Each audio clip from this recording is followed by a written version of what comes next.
साल 2009 पाकिस्तान क्रिकेट के लिए एक यादगार साल, लेकिन ग्राउंड के अंदर, ग्राउंड के बाहर नहीं। क्योंकि इस साल पाकिस्तान की पूरी टीम ने world champion captain Yunus Khan के खिलाफ बगावत कर दी थी। बात इस हद तक पहुंच चुकी थी कि टीम के अक्सर खिलाड़ियों ने कुरान मजीद के ऊपर हाथ रखकर हलफ दिया कि वो यूनुस खान की कप्तानी में नहीं खेलेंगे। मैंने कुरान पाक के ऊपर हलफ दिया है कि मैं किसी को नहीं बताऊंगा। लेकिन क्यों? क्योंकि यूनुस खान का रवैया खिलाड़ियों से जरा सख्त था। कहा जाता है कि इस बगावत के पीछे शाहिद अफरीदी का हाथ है, लेकिन शाहिद अफरीदी का जवाब इससे जरा हटकर था। वो कहते हैं कि इस बगावत के पीछे एक अहम बल्लेबाज का हाथ है, लेकिन जब इस बल्लेबाज से पूछा जाता है तो वो किसी और खिलाड़ी की तरफ इशारा करते हैं। मजे की बात यह है कि ये सारा प्रोपेगेंडा चैंपियन ट्रॉफी 2009 के बीचों बीच हो रहा था। जी हाँ, इतने बड़े टूर्नामेंट के दौरान। तभी तो टीम पाकिस्तान, जो 3 महीने पहले वर्ल्ड चैंपियन बनी थी, वो इस टूर्नामेंट के फाइनल में पहुंचने से पहले बाहर हो जाती है। टीम को ट्रॉफी मिले या ना मिले, लेकिन बगावत करने वाले खिलाड़ियों का मकसद जरूर बुरा हो गया था। लेकिन कुरान मजीद पर हलफ की बात किसने की और कुरान को आकर लेकर आया कौन था? इसके अलावा यूनुस खान का इन सब के बारे में क्या कहना है? इन सब सवालों का जवाब आपको आज की इस वीडियो में मिलेगा। लेकिन वीडियो शुरू करने से पहले वीडियो को लाइक और चैनल को सब्सक्राइब करना मत भूलें। ये कहानी शुरू होती है 4 जुलाई 2009 को, जब Pakistani cricket team T20 world cup जीतने के बाद यूनुस खान की क़ियादत में श्रीलंका का टूर करती है, जहां पाकिस्तानी क्रिकेट टीम को 3 टेस्ट, 2 ODI और 1 T20 मैच खेलना होता है। ये वही टीम है जो 1 माह पहले वर्ल्ड चैंपियन बनी होती है। लेकिन इस टूर में खिलाड़ियों की बगावत की वजह से पाकिस्तानी क्रिकेट टीम को पहले टेस्ट सीरीज और फिर ODI में शिकस्त का सामना करना पड़ा। हाथों तब हुई जब पाकिस्तानी क्रिकेट टीम दूसरे टेस्ट में सिर्फ 90 के स्कोर पर ऑल आउट हो जाती है। इस इनिंग में सिर्फ 3 खिलाड़ी डबल फिगर में दाखिल हो सके। फिर दूसरी इनिंग में पाकिस्तानी क्रिकेट टीम अपनी इसी रवायत को बरकरार रखती है और 320 के रन पर ऑल आउट हो जाती है। आप ये जरूर कहेंगे ये कोई छोटा स्कोर नहीं है, लेकिन इस इनिंग में पाकिस्तानी टीम के 9 खिलाड़ी डबल फिगर में दाखिल नहीं हो पाते। आपको ये बात सोचने पर मजबूर जरूर करेगी कि अगर 9 खिलाड़ी डबल फिगर भी क्रॉस नहीं कर सके तो फिर 320 का स्कोर कैसे बना? इसकी सबसे बड़ी वजह फवाद आलम की 168 रन की इनिंग है, जिसमें इनका साथ यूनुस खान ने दिया और 90 रन की नाकाबिले शिकस्त इनिंग खेली। लेकिन फिर भी पाकिस्तान ये टेस्ट मैच हार जाता है। इस सीरीज के हारने के बाद साबिक चीफ सिलेक्टर ने कहा कि टीम में श्रीलंका टूर के दौरान 2 ग्रुप बने हुए थे, जिनमें से एक ग्रुप को लीड कर रहे थे साबिक कप्तान शुएब मलिक, जबकि इंजमाम उल हक ने भी श्रीलंका से शिकस्त की वजह टीम में यूनिटी करना होना करार दिया। उस वक्त के चेयरमैन एजाज बट ने इन तमाम खबरों को रद्द कर दिया और कहा कि टीम में खिलाड़ियों के एक दूसरे के साथ ताल्लुकात अच्छे हैं। देखें, ग्रुपिंग की बात कैसे हो सकती है? टीम के कैप्टन यूनुस खान है और उनकी सारों के साथ बनती है। इस वक्त के क्रिकेट एक्सपर्ट और कुछ फॉर्मर प्लेयर का ये मानना था कि टीम के अंदर ऐसे खिलाड़ी भी मौजूद थे जिन्होंने श्रीलंका टूर के अंदर जानबूझकर अच्छी परफॉर्मेंस का मुजाहरा नहीं किया। इन खिलाड़ियों में मिसबाह उल हक और शुएब मलिक का नाम सरे फहरिस्त है। कुछ फॉर्मर प्लेयर्स ने यह मुतालबा कर दिया कि यूनुस खान को कप्तानी से स्टेप डाउन हो जाना चाहिए, जिस पर यूनुस खान ने यह रद्द अमल दिया। मैं रिस्पॉन्सिबिलिटी लेता हूँ शिकस्त की, लेकिन मैं माफ़ी किसी से नहीं मांगूंगा। मैं कप्तानी से रिज़ाइन भी नहीं करूंगा। हार जीत गेम का हिस्सा होती है। मैं अपनी पूरी कोशिश कर रहा हूँ टीम को लीड करने की, लेकिन कुछ लोग हैं जो चाहते हैं कि मैं कप्तानी को छोड़ दूँ। ये गलत बात है कि प्लेयर्स की एक दूसरे के साथ बन नहीं रही। हम टेस्ट सीरीज हारे क्योंकि बैटिंग बुरी थी। अगर मैं मिसबाह उल हक को ड्रॉप करूँ, आप कहेंगे मैंने उसके साथ नाइंसाफ़ी की। अगर मैं शुएब मलिक को ड्रॉप करूं, आप कहेंगे मैंने ये पुराने किस्सों को पूरा करने के लिए किया। बगावत का असल ड्रामा तो चैंपियन ट्रॉफी के पहले मैच के बाद शुरू होता है, जहां यूनुस खान के सख्त रवैये की वजह से खिलाड़ियों ने यूनुस खान की क़ियादत में खेलने से इनकार कर दिया।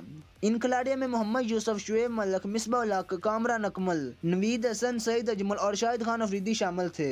ये खिलाड़ी जिनका नाम मैंने आपको ऊपर बताया है, सब ने चैंपियन ट्रॉफी के टूर के दौरान रात के वक्त एक मीटिंग मुनक्कद की। उस वक्त सईद अजमल के बकौल 10 से ज्यादा प्लेयर कमरे में मौजूद थे, जिनमें से 2 प्लेयर जूनियर थे, लेकिन बाकी 8 खिलाड़ी सीनियर थे। और हैरानकुन तौर पर इनमें एक रिटायर्ड खिलाड़ी भी मौजूद था। लेकिन इनमें से चंद खिलाड़ियों को यह खदशा था कि शायद अफरीदी अपनी बात से पीछे न हट जाएं, इसलिए सब ने मुतफिका तौर पर कुरान मजीद पर हलफ लेने की बात की। बुनियादी तौर पर कुरान मजीद पर हलफ की बात शुएब मलिक ने की थी, लिहाजा इस वक्त कमरे में कुरान मजीद लाया गया। तब सब ने हलफ दिया कि अब कमरे में जो भी बात होगी इससे कोई पीछे नहीं हटेगा और जो बात होगी इनमें से कोई बात बाहर नहीं जाएगी। लेकिन इस कमरे में एक ऐसा खिलाड़ी भी मौजूद था जिसके बारे में यूनुस खान कहते हैं कि इस खिलाड़ी को मैं टीम में लेकर आया, लेकिन फिर भी इसने मेरे खिलाफ बगावत की। इससे मुझे बहुत अफसोस हुआ। जब इस खिलाड़ी से एयरवे के शो के दौरान वसीम मदामी ने पूछा तो इसका जवाब जरा हटकर था, क्योंकि उसने कहा कि मुझ पर कुछ सीनियर खिलाड़ियों का प्रेशर था। आखिर ये खिलाड़ी कौन था? तो ये खिलाड़ी थे सईद अजमल। अब आप इनका ये बयान सुन लें। सही है, वट उनको पसंद नहीं करते थे एज ए कैप्टन, क्यों? वो थोड़े एंग्री थे। कौन पसंद नहीं करता था? प्लेयर मसलन उस वक्त, मतलब सारी टीम। तो फिर आफरीदी की बात तो ठीक हो गई ना, एक तबका तो था ना यूनुस के खिलाफ। तो वो खुद भी तो थे ना। यूनुस खान ने मुझे कमरे में बुलाया। अच्छा, सबसे पहले उन्होंने मुझे, मैं सबसे जूनियर था, मुझे उन्होंने बुलाया कि सईद अजमल। ये कहाँ की बात हो रही है, किस जगह पे? South Africa tour, champion trophy. ओ, इतना इंपॉर्टेंट टूर, ठीक है। हाँ जी, सही। ये आपने किया है, ये आपने किया। मैंने कहा जी मैंने किया। क्या किया है? कि आपने मेरे खिलाफ टीम में बैठे थे, ग्रुप बंदी में। मैंने कहा देखें, मैं बैठा हुआ था, मैंने कुरान पाक के ऊपर हलफ दिया है कि मैं किसी को नहीं बताऊंगा, और मैं हलफ देता हूं कि मैं किसी का नाम नहीं लूंगा। मैं था, मुझे नहीं पता और कितने बंदे। उस कमरे में 10+ बंदे थे। उसमें एक प्लेयर ऐसा भी था जो क्रिकेट छोड़ चुका था। एक जूनियर बंदा जहां पे 8 सीनियर बैठे हों और उसको ये कहा जाए कि आप अगर ना हमारे साथ मिले तो हम आपको टीम से आउट कर देंगे। तो फिर एक जूनियर बंदा, आप मेरी जगह होते तो आप क्या करते? इसके बाद जब मोहम्मद यूसुफ से इस मसले पर बात हुई तो उन्होंने कहा कि बाकी सब खिलाड़ी मेरे कमरे में आए थे, मैं इनके पास नहीं गया था। जिस पर यूनुस खान का बयान काफी इंटरेस्टिंग था। वो बयान मैं आपको आगे चल के दिखाऊंगा। फिर ARY के शो में ही शाहिद अफरीदी से ग्रुपिंग के बारे में बात हुई तो उन्होंने कहा कि मुझे बाकी खिलाड़ियों ने कॉल करके बुलाया था, मुझे खुद यूनुस खान से कोई मसला नहीं था। जब खिलाड़ियों ने यूनुस खान के सख्त रवैये की बात की तो शाहिद अफरीदी ने कहा कि हम यूनुस खान से जाकर बात करते हैं। शाहिद अफरीदी इस वक्त जो वाइस कप्तान थे, उन्होंने चेयरमैन एजाज भट्ट से मुलाकात की और खिलाड़ियों के मुतालबात चेयरमैन के सामने रखे। कमरे में आप थे क्या? मैं था, क्यों नहीं था? यूनुस के कमरे से? मैं वाइस कप्तान था। हाँ, मैं वाइस कप्तान था। हमें बुलाया गया था। उस लड़के का नाम मैंने मेंशन नहीं किया इसलिए कि हम सब ने हल्फ उठाया था, लेकिन कुछ लोगों ने हल्फ की खिलाफ वर्जी कर दी। खिलाफ वर्जी भी की उन लोगों ने। सबको यूनुस खान से प्रॉब्लम्स थी, मैंने पढ़ी इसकी, सबको प्रॉब्लम्स थी।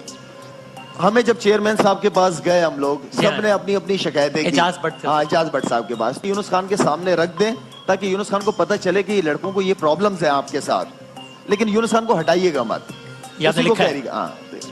तो अगर आपकी राय ये थी तो फिर आप उसमें क्यों आपने बैठना मुनासिब समझा कि जहाँ पर बाकायदा यूनुस के खिलाफ प्लानिंग हो रही थी कि हम नहीं खेलेंगे इसके साथ? नहीं, तो मुझे अगर फोन कॉल आती है कि हम सारे यहाँ पे बैठे हैं, तुम आ जाओ, और वहाँ पे ये है कि हमने इसकी कप्तानी में नहीं खेलना और हमने जाके चेयरमैन से मिलना है। तो आफरीदी तो बहुत उस मिजाज का आदमी है यार, ये सब क्या तमाशा है यार, ये नहीं करो यार। मैंने कह दिया था, मैंने कहा चलो यूनुस खान के पास चलते हैं, जो भी प्रॉब्लम है यूनुस खान से डिस्कस करते हैं। मना किया सबने? ठीक है, उन्होंने कहा नहीं, हमने चेयरमैन से मिलना है। मैंने कहा फिर यूनुस खान के बजाय मैनेजर के पास चले जाते हैं, मैनेजर साहब बड़े, उनसे बात कर लेते कि यूनुस खान को बिठाए और ये सारी चीजें बताए कि लड़कों की ये प्रॉब्लम्स है।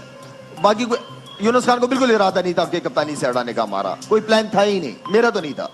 ये तो शाहिद खान अफरीदी का ऑन एयर बयान है, लेकिन मीटिंग का असल मकसद तो यूनुस खान को कप्तानी से हटाना था, जो कि इन सब खिलाड़ियों का पूरा होता है। अब मैं आपको यूनुस खान का इन सब के बारे में रद्द अमल दिखाता हूँ। तो हम मैच देख रहे होते हैं, पीछे ये क्या क्या चल रहा होता है? देखिए कमाल है, ये क्या है ये? मोहम्मद यूसुफ भाई ने भी यही बात की कि मुझे तो प्रॉब्लम नहीं थी, उन्हीं को प्रॉब्लम थी। तो जब आपको प्रॉब्लम नहीं है तो मैं यहाँ बैठ के क्या कर रहा हूँ? जब मुझे प्रॉब्लम ही नहीं है तो मैं चला जाऊँ, मुझे क्या जरूरत है भाई कि मैं यहाँ बैठ के आपसे बात कर रहा हूँ। यहाँ पर यूनुस खान ने सिर्फ एक ही बात कही कि हर खिलाड़ी कह रहा है कि मुझे यूनुस खान की कप्तानी में खेलने से कोई मसला नहीं, तो फिर ग्रुपिंग का मसला क्यों पैदा हुआ? तो नाजरीन, ये था यूनुस खान का इन सब के बारे में रद्द अमल। फिर एक ऐसा मसला 2019 के वर्ल्ड कप में सरफराज अहमद के खिलाफ देखने को मिला, जिसका जायजा हम किसी अगली वीडियो में लेंगे। आज की वीडियो को यहीं खत्म करते हैं। वीडियो अच्छी लगे तो वीडियो को लाइक और शेयर करना मत भूलें, और जाते जाते चैनल को सब्सक्राइब करके साथ मौजूद बेल के आइकन पर लाजमी क्लिक कर दें। मिलते हैं अगली वीडियो में, तब तक के लिए अल्लाह हाफिज।